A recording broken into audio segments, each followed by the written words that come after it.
अस्सलाम वालेकुम प्यारे पाकिस्तानियों, कैसे हो आप? खैरियत से हो?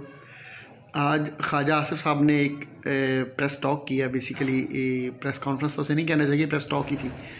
और अपनी प्रेस टॉक में उन्होंने ये बात किया कि हम इमरान खान साहब यानी बानी PTI को किसी किस्म की कोई डील ऑफ़र नहीं कर रहे। ये बिल्कुल गलत बात है जो कहा जा रहा है कि इमरान खान को हम डील ऑफ़र कर रहे हैं।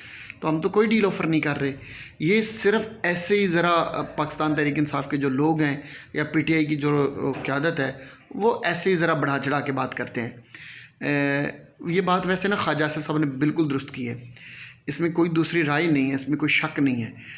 वो जो बात कर रहे हैं ना कि हम कोई डील ऑफ़र नहीं कर रहे, वो बिल्कुल ठीक कह रहे हैं। उसकी एक वजह है कि असल में मसला ये है कि इनके पल्ले कुछ नहीं है। ये डील करने की इस्तिताअत ही नहीं रखते, इनमें काबिलियत ही नहीं है डील करने की। ये डील करने का अख्तियार ही नहीं रखते, इनको हक़ ही नहीं दिया गया कि आप डील करें। डील वो करते हैं जिनके साथ डील करने के बाद कोई नतीजा निकले। इनकी डील कहाँ हो? इनके साथ डील कर कौन रहा है? असल में वो एक बिला वजह की ये वैसे ये हल्फन भी ये बात कह सकते हैं, क्योंकि इनसे तो कोई पूछ भी नहीं रहा कि डील करनी है या नहीं करनी। इनकी डील को तो कोई मान भी नहीं रहा। वो जिसके साथ डील करनी है वो खुद ये कहता है कि भाई मैंने आप लोगों से तो बात ही नहीं करनी। जो बाअख्तियार लोग हैं मैंने तो उनसे बात करनी है। आप कौन होते हैं कि आपसे बात की जाए, आपको आपकी बात सुनी जाए? आपको तो बताया भी नहीं जाएगा कि डील हो रही है या डील नहीं हो रही है। आपकी जो इस्तिताअत और औकात है ना वो सिर्फ इतनी है कि जब कोई मामला तय हो जाएगा तो आपको लिख कर बता दिया जाएगा कि भाई ये हो गया है, अब तस्लीम कर लें। और तस्लीम से मुराद है सर तस्लीम खम, यानी आप सर तस्लीम खम करने वाले लोग हैं, जी हुजूरी करने वाले लोग हैं।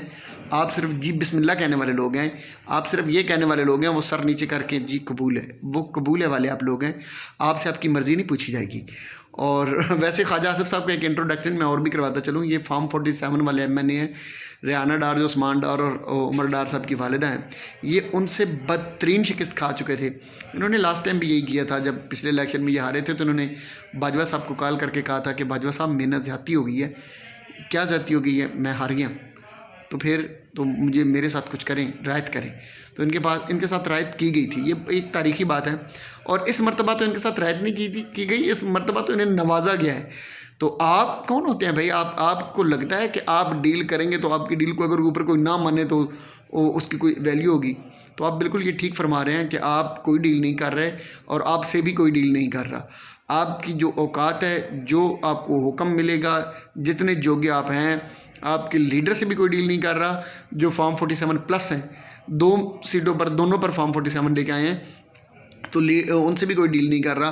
आप तो फिर कोई और बात है। तो बहरहाल मेरा मकसद आप लोगों को ये बताना था कि ख्वाजा आसिफ साहब इस बार झूठ नहीं बोल रहे, वो बिल्कुल सच बोल रहे हैं। इसलिए हर बात पे उन्हें झूठा ना कहा करें। दुआओं में याद रखिएगा। अल्लाह ताला हम सब का हामी नासिर हो। अस्सलाम वालेकुम।